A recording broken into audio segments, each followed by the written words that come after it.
Hello and welcome to Table Talk. I am Sam and this is my brother David.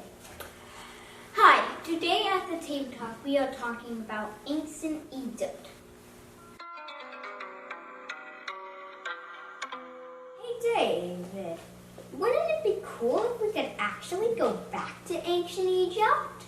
Well Sam, let's give it a try. Whoa, awesome! I'm King Tut. Wow David, that was easy. Let me try it. Well, that didn't work for me. Let me try again. Nope.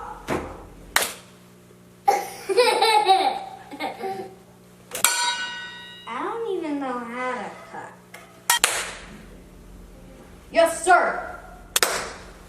Well, that's closer to Egypt. Oh, thank goodness. I think I'll do table talk in normal clothes. Well, Sam, since it's not working for you, I'm going to try again and get back to my regular clothes. Okay, that's more like it. Now that things are back to normal, we would like to talk about the Nile River.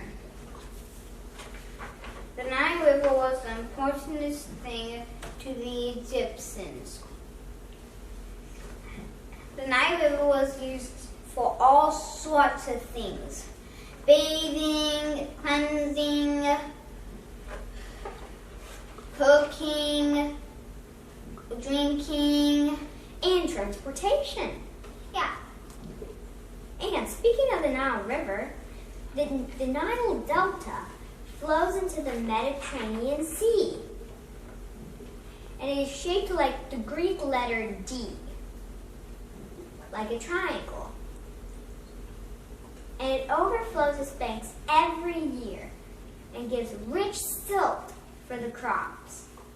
Speaking of farms, let's have our tour guide, Ehab, show you a farm. Hello, I am Ehab. I'm your tour guide. Welcome to ancient Egypt. With the rich soil from the Nile River, the Egyptians were able to grow lots of food. They also grew flax, which was used to make linen for clothes.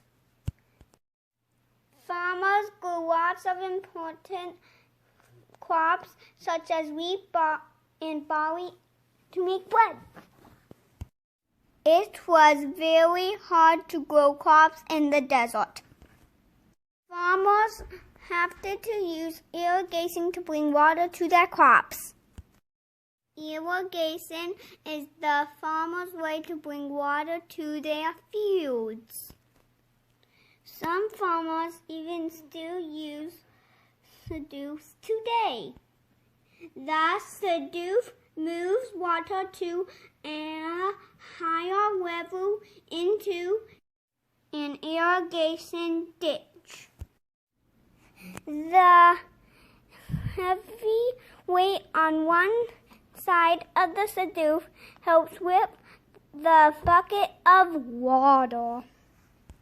The home on a typical farm had flat roofs with high, small windows to keep out the hot sun. Food was stored in small granaries in the yard. If you were a farmer, you would work very hard and be very hot. Thank you, Ehab, for that wonderful tour of the farm. I think I saw some reeds growing on the bank of the Nile there. You're right, Sam. Those reeds are called papyrus.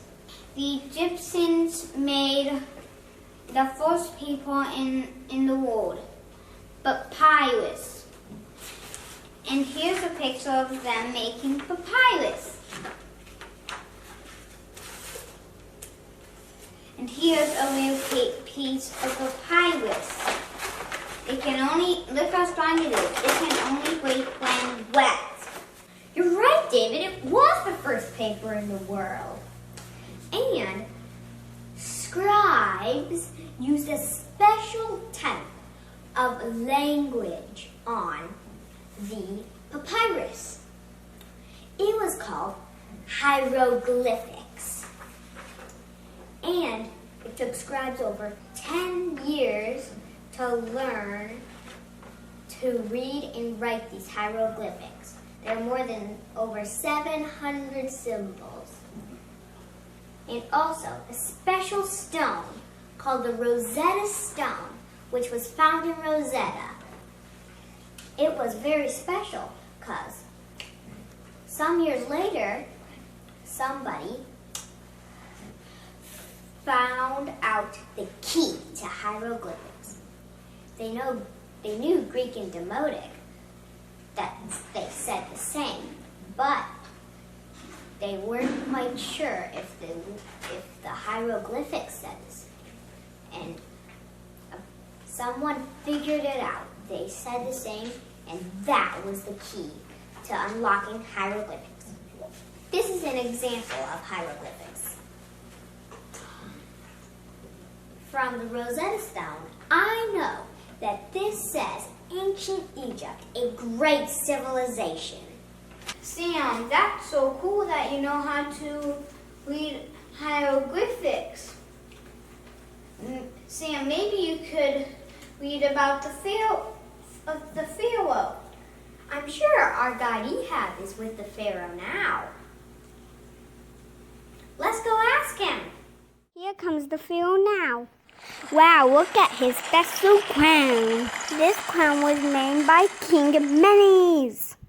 King Menes was the first great ruler in Egypt history. He united Upper and Lower Egypt around 3200 BC. Menes created the red and white crown too, so he ruled Upper and Lower Egypt. Egyptian kings were called pharaohs. They had complete control over the people and land. The pharaoh made wars and led the army. The pharaoh claimed to be a descendant of the sun god Ra. All the Egyptians greatly respected and believed Pharaoh was a god. This is why the Egyptians worked so hard to build pyramids for the pharaohs. Could this be Pharaoh Khufu on his chariot going to look at his pyramid? Boys, could you tell us about pyramids since you have visited some yourself? Thank you, Ehab, for introducing the Pharaoh. He was considered a god, and religion controlled all aspects of their daily lives. People were amulets for protection. They worshipped many gods, such as Osiris, god of the underworld, Isis, mother goddess, Horus, the god of protection, Anubis, protector of the dead. The ancient Egyptians believed that Pharaoh was a god. He ruled the country in the old kingdom pyramids. They were built to help him in this afterlife. The pyramids are magnificent tombs. The first pyramid was built for the Pharaoh Djoser. It was a step pyramid, such as this one right here. The Egyptians built pyramids for themselves. The most famous pyramid is the Great Pyramid of Giza, the only standing wonder of the ancient world.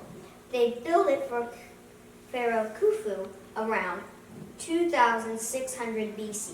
Building the pyramid required a lot of work and planning.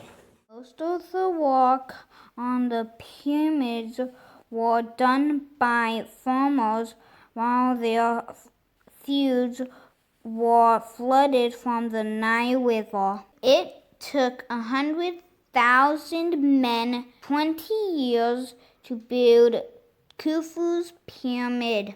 Stones had to be brought from the quarries from far away. Then they were moved in place. The pyramid was then covered in limestone to reflect the sun, reminding the sun god Ra. Even artists were involved in the decorating of tombs and temples.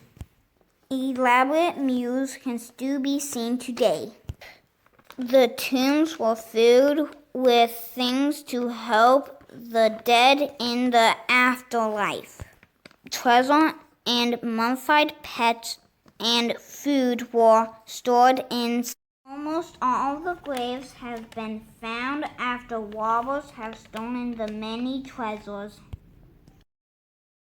In the New Kingdom, pharaohs were no longer buried in pyramids, but in tombs in the Valley of the King, close to Thebes. This is where Howard Carter discovered King Tut's tomb. King Tut's tomb was the most famous tomb in the world because tomb robbers did not find it and neither take anything from it. You can see all of his treasures in the Cairo Museum in Egypt today.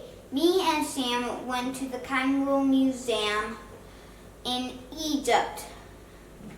Let's look at some pictures of the Cairo Museum treasures. In the Cairo Museum, we saw a lot of mummies. And they even had 2 special mummy rooms. Let me tell you a bit about the mummification process. First, people called embalmers removed all the organs except for the heart. They thought the brain was useless, so they just threw it away. Then, the lungs and stomach and intestines were dried out and put in 4 special canopic jars. Next, the body was dried out using a salt-like powder called natron. It took 40 days for the body to completely dry out. Then the body was rubbed with scented oil and wrapped in linens. Once the body was all wrapped up, it was placed inside a decorated coffin called a sarcophagus. Many, such as clothing, jewelry, and musical instruments, were placed inside the tombs with the mummified bodies. Well, there's a lot to see and learn about ancient Egypt, And we only saw a little bit. Thanks, Ehab. You are a great tour guide of ancient Egypt. Thank you. Well, I guess that's all we gotta talk about on Table Talk. See you next time. See you next time.